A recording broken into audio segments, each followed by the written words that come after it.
Hydroswarm is making the world's first underwater smart drone, and our vision is to map the world's ocean because 70% of the world is ocean and less than 5% has been explored, which is less than what we know about the moon's surface. So we would be the Google Maps of the ocean. Awesome. So tell us a little bit about the drone itself. So we are making an autonomous underwater drone that can follow, track you, move along with you entirely autonomously and intelligently, take videos of you. But the bigger picture is that they can work in a huge swarm and map out large areas, like finding your Boeing 747 or like BP oil spills, or even like trying to monitor big coral reefs. Awesome, that's great.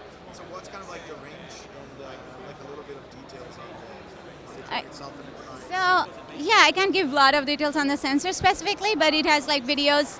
Our first market underwater videography, but other than that, it has a lot of sensors to measure. It's a plug-and-play sensor system, so whatever we want to measure, we can put on the sensors in them.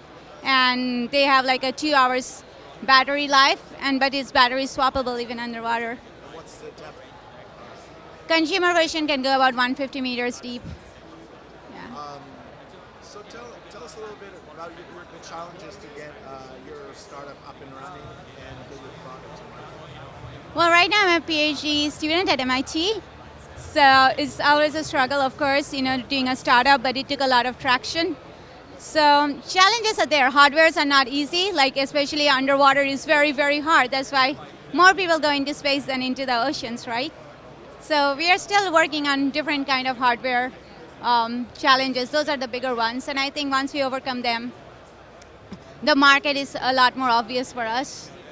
So what do you think a startup has to have? What are the key features that a startup founding team has to have to be successful?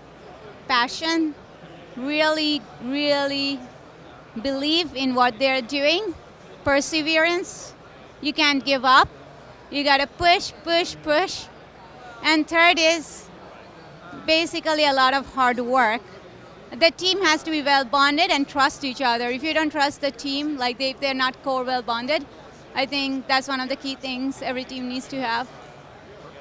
So how are you planning to market your underwater drone to reach a larger audience and to get more market share? Well, so we've been reached out by bigger enterprises, defense, in those fields, but actually we are making a consumer version, a very limited edition release, and after that we will be slowly getting into a bigger base market for like underwater videography. But I can't give all the details of strategies right now. You will get to know once it's out there. Awesome. And what would you do different now, with the experience of now when you started? What would you suggest to yourself? What would you do different? I'm only 5 months old, so I think I'm still learning a lot.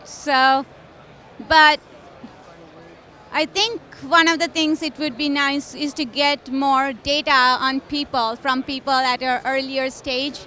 I was really more into building, and I think it's really useful in product design in Meki. You really need to understand consumer, what they want, what the user wants. So I probably would have started much more with that and looking into what people want.